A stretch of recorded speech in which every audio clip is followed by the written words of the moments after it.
In April of 2023, the second in a historic series of UFO hearings occurred on the floor of Congress. Dr. Sean Kirkpatrick, representing the All-Domain Anomaly Resolution Office, or AARO, gave an update on the progress this newly formed office has made thus far.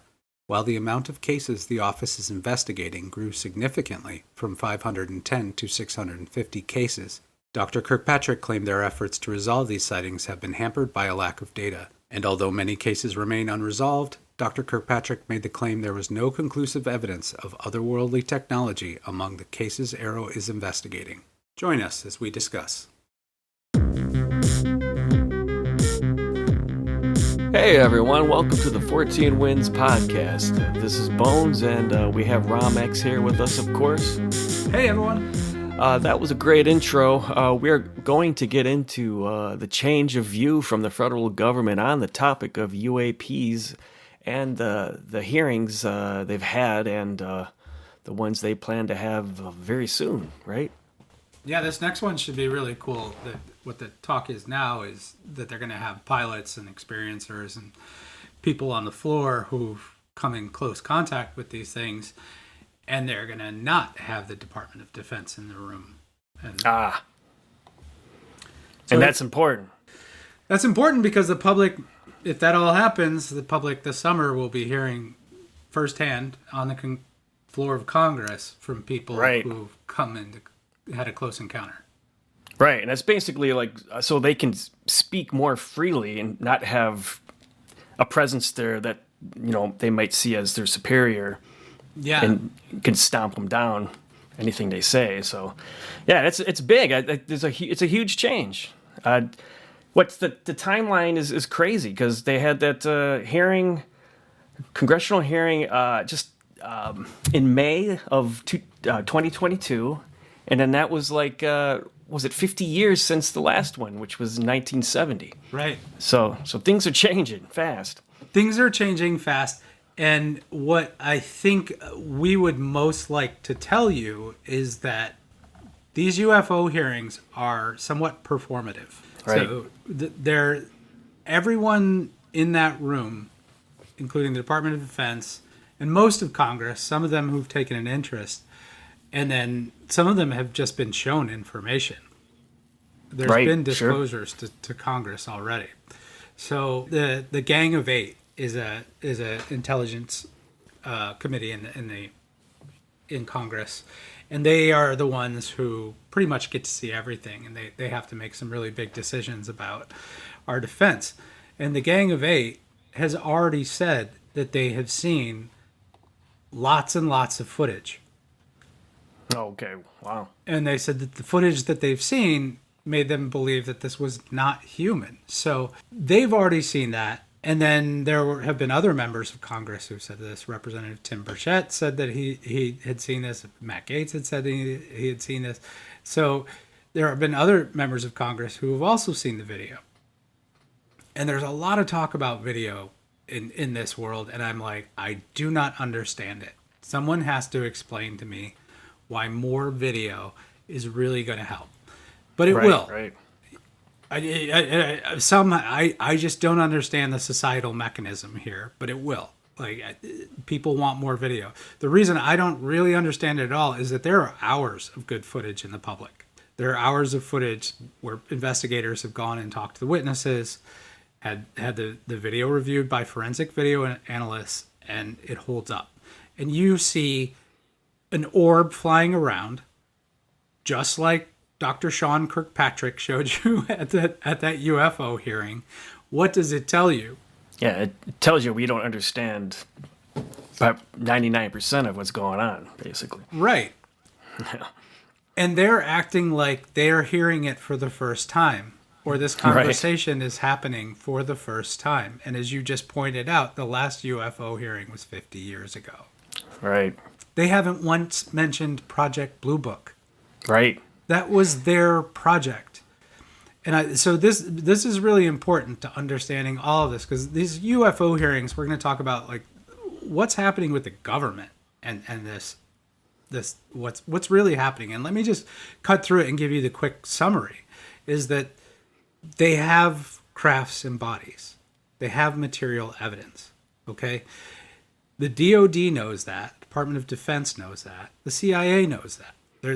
There's parts of them, right? Parts of the FAA know this, okay? But you can't keep a conspiracy like this hidden, even as well as they have. I would say there's plenty of evidence out there, but as well as they have, and they have done a pretty bang-up job of keeping this at least out of our level of belief. And you can't do that. But it's a very small group of people that have this information. That information is now more widely known throughout the government. NASA just did a press conference, and I don't know when this will air, but to us that was 2 days ago. So NASA just did a press conference about UFOs. One of the first things that they said was 95% of UFO sightings are misidentifications. Great. Oh, okay. Here's my problem with that, because Kirkpatrick said the same thing. Number one, that's true. Number two, they're no longer UFOs. Right, exactly. Good point. You identified them. Take them off the freaking list. Therefore, the percentage that I'm talking about is the 100% of unidentifieds. Sure. That's what we're talking we've about. Always been asking about. And if you want to make this ridiculous statement of 95% of UFOs sightings or misidentifications, then great. The follow-up question is, what is the freaking 5%, genius? That's what we've all been asking. That's all we're talking about here. And if 14 wins, we don't have to hide it. We don't have to pretend what I'm really doing is studying some sort of white anomalous nature object. No, dude, what we're talking about is intelligently moving craft, that have been seen for over 100 years. That's what we're talking about. Right. And the fact that we have to keep telling them that is ridiculous, right? It's part of the misidentification and part of the gaslighting. They're well aware what we're asking, and they're well aware what we're talking about. And you could see that some people in Congress, like Senator Gillibrand, were frustrated. She was frustrated by that hearing because she knows everything that we've been talking about. Right. They know everything on 14 Wins. The name that they call us now is, for people like you and I, is open source analysts. Okay. That's a much better name than what they used to call us. Right, sure. I won't say what those names are. But open source analysts I like. Let's call us that. We deal with publicly available information. If we think we find something that shouldn't be public or isn't public, and we certainly don't go looking in anywhere we shouldn't, but if that ever shows up, maybe we see it on social media, we would rather find a public source to corroborate it, right? That we can share with you, because just like we talked on the last show about con men, it's really about the evidence. And your theory can be the theory. I want to hear it, but it's got to be based on evidence for anything, right? For it to be based on anything. I mean, so you're always going to have the naysayers, but you could tell that things are changing because they had. You talked about the con men. You talked about people who were in cahoots with the CIA just to muddy the waters, spread confusion on the topic. But that last hearing, from what I remember, they had that hearing because there were over 100 sightings in just the previous year, and so it's they're getting overwhelmed. Maybe they're just, the confusion's getting so high. They're like, okay, we have to talk about this publicly because everyone's confused and we just don't know what it is. So, yeah, that's what this is one of those things. Good lead in, because this is, I'm gonna tell you, based on the evidence, I think that this is true. A number of people have said this, including the whistleblowers like Lou Elizondo and Chris Mellon, have said that they're on one side of this fight, and there's another side in the government that wants to keep this secret. So, just like we've been talking about information analysis, I have been doing some of this information analysis with my uncle, who's very interested in what's going on in the Ukraine war. And I said, okay, like, let's take a look at your information and let's see how it plays out. Unfortunately, we can't do anything but sit here, but see how it plays out. If your information is correct, we would expect it to play out this way. If your information is incorrect, we would expect it to play out this way. We can test it. Sure. And we did that, right? And I think what we found out is Russian propaganda is lying. Surprise, surprise. So, but it was a good exercise, right? And we can do the same thing here. What we can do is say, are Chris Mellon and Lou Elizondo telling the truth? Is there one faction in the government that's pushing for disclosure and another that's not? Based on all of the evidence, what they're saying is true. I would say that there is clearly one faction that is trying to stuff this back into the bottle and one faction that's trying to bring it out. And we're watching that happen during these UFO hearings. So that's the performative. That's the performative aspect of it. And who holds the keys to that information? So if everyone knows it and half of them want to tell us, the other half don't, who gets to decide, right? Right. That's very important because when it comes to the Department of Defense, it's Congress that ultimately has oversight through what they call the power of the purse. Congress decides on the Department of Defense's budget.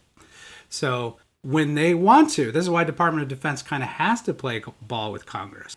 And the Congress has leverage here because at some point they could say, hey, we're going to pull your funding unless you tell us. That's why they've already come clean about a lot of this stuff with Congress. Now, they're saying, well, we don't want to tell everybody everything. There's another group here that really is holding, I think, again, this is my analysis. The CIA is really holding on to this information. As it should be, probably. Like, this is probably where it should go. I suppose that's what they do. It's what they do. A part of what they do, yeah. But then they, as I've mentioned, they've run misinformation and disinformation campaigns on the American public. So how far does this really need to go? Is that really necessary? I mean, how long can you really sustain this? There's clearly people there that are holding on to something they can't hold on to for much longer.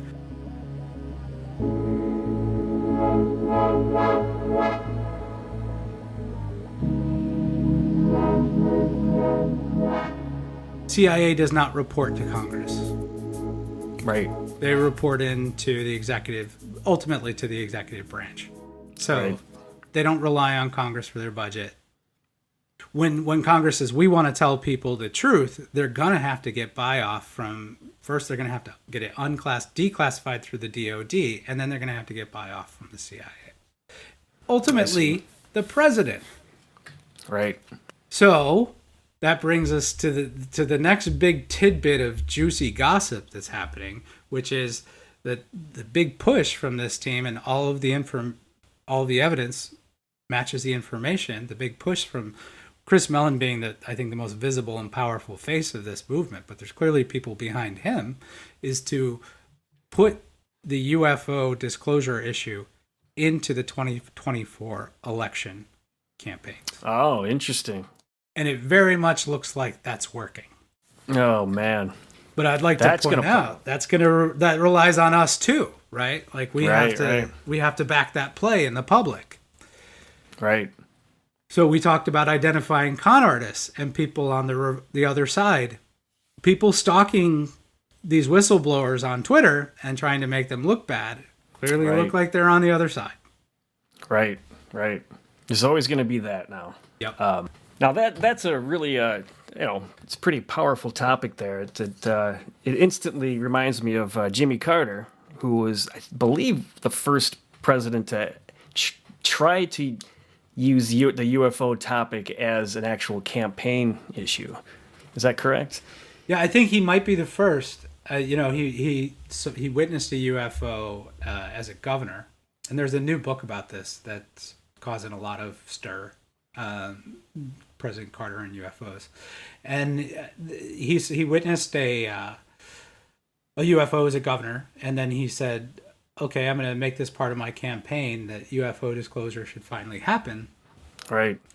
And then as the tale goes, he wasn't able to really get the government to give up this information. So not even a president, had the ability to really get there. I think Bill Clinton mentioned this too. Like he tried, he said.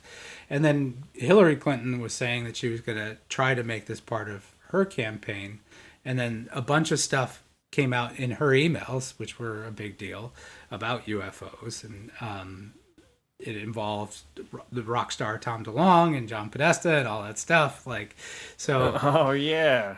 So they were planning, it looked like they were planning some kind of disclosure at that point too. But with Carter, he ended up, as the story goes, and I heard it from so many sources, I think it's likely true. He ends up getting the document finally, because I guess they all get some readout on this. And side note, Mikhail Gorbachev from USSR said that the premier of Russia also gets a readout on this and carries around information related to this as well as nukes. Interesting. Yeah. So Carter got his readout on the UFO phenomenon, and it's important to note that Carter was a devout Protestant fundamentalist Christian. Right. So imagine what this would do to your worldview, even if it was ETs. ETs aren't written about in the Bible, so if you thought that's all there was that existed, and then this hits you, it's a big shakeup. Yeah. But if it's anything close to what we're talking about on 14 Winds, and we're pretty sure it is, it gets a lot bigger than that. So whatever it was a shakeup. And I still, for what it's worth, I don't want to get into this right now, but I think people can still have faith and all of this stuff be true. So it shook him. And Carter started crying. So, well, and the book makes it clear. He didn't say he started crying. He said he came back in. The person who had gave him the document came back in to get the document, and the tears were in his eyes. Wow, no kidding. Yeah. So it shook him. Yeah. And then now he's so coy about it. He won't really talk about it. Kind of acts like, oh yeah, that was never a big part of my campaign. Like he probably regrets it. I'm sure. I'm sure he got that document, right? Right. Whatever it was somber.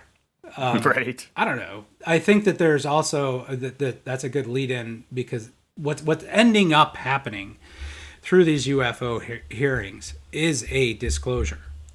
So right. When Kirkpatrick came in, one of the things that he said that really got my goat was, oh, this won't happen through blogs and social media, and it will happen through scientific papers. And I was like, dude, first of all, scientific papers require a hypothesis, experimentation, a conclusion, results. Like an event does not. Right. There's a type of a scientific paper called a brief report, which could cover an event, but an event does not. Someone witnessing something does not. If you have a theory on what this is, it belongs in a paper. Right. And that's where we've been all this time. We're getting back to the podcast, but we've been working on a freaking paper this whole time for peer review. So I get it, but anywhere, you don't need a paper for an event. Right. That's stupid. And he knows that.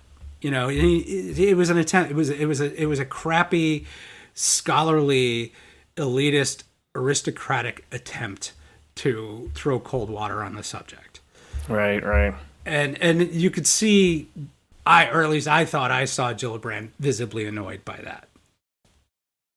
And then he has to go into the whole misidentification thing, which I'm like, well, we've already covered that, bro.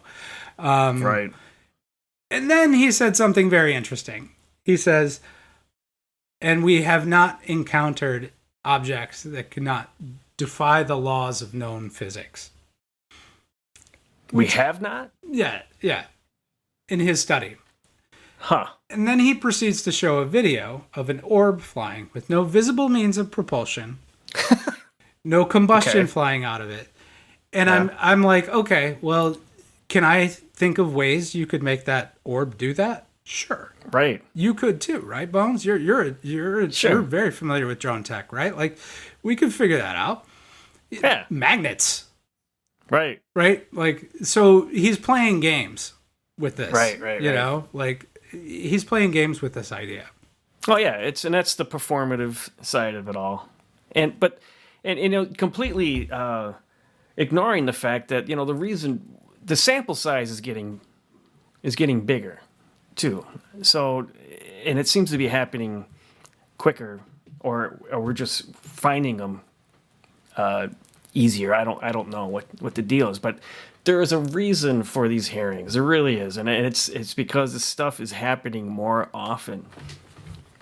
Or these, and if it's related to, if it's, we don't know. I'm saying this stuff, it's really general, but we're talking about these UAPs that kind of come and go. Air Force pilots are seeing it. Enough people have seen it. There's a sample size that's growing fast, and it needs to be out in the public so we can just figure out what the heck it is. That's right, and absolutely, our paper corroborated that. So, Right. We'll see, it'll come out for peer review and people can make of it what they want. But Right. this paper, involved cryptid sightings. And those cryptid sightings which are, in our view, the ones we're interested in are UFO related. And those cryptid sightings are increasing by every measure.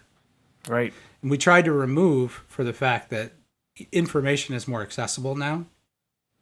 Right. So, we can all, you see a huge rise in reports, paranormal reports and UFO reports as soon as the internet gets going.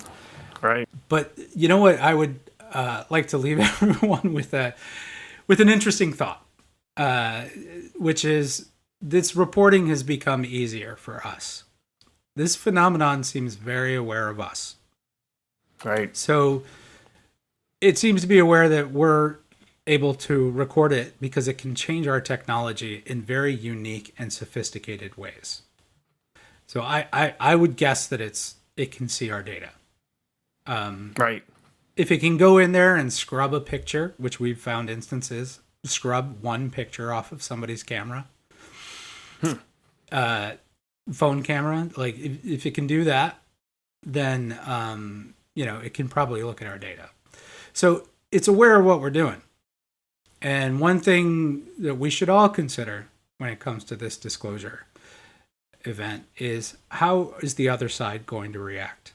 We don't really know what this phenomenon is. It's clearly wanted to stay hidden. The government's all the world governments have gone along with that, because why would you want to admit that there's something out there that you can't explain? Sure. And it may defy some people's religions, or it may get in the way of any fundamentalist view of religion if it's not written in there. You know what I mean? So it could be extremely disruptive. Definitely. It will be. Yeah. So hopefully this slow public discourse of it all or maybe it's part of a plan that having this slow discourse will avoid any type of massive public panic. Yeah. Or just disruption, or cultural disruption. It's just the implications are huge. As annoying as this slow trickle of information is, like, that the reasons for it are starting to become more clear, I think, to us. Right. That's not to say it should be held back. Like, we're saying, yeah, we get it. This is some deep consequences, but it's time. Definitely. Well, cool. That was a good one. I like that. This is going to be a growing story, so I know we're going to be talking about this a lot. Yeah, I think we'll come back and revisit this one for sure. All right, so that pretty much concludes our podcast. Thanks for listening, everyone. Thanks, Ramex, for your insightful banter. But it's always good talking to you, and look forward to doing it again. Good talking to you as well. Looking forward to the next one. Take care, all.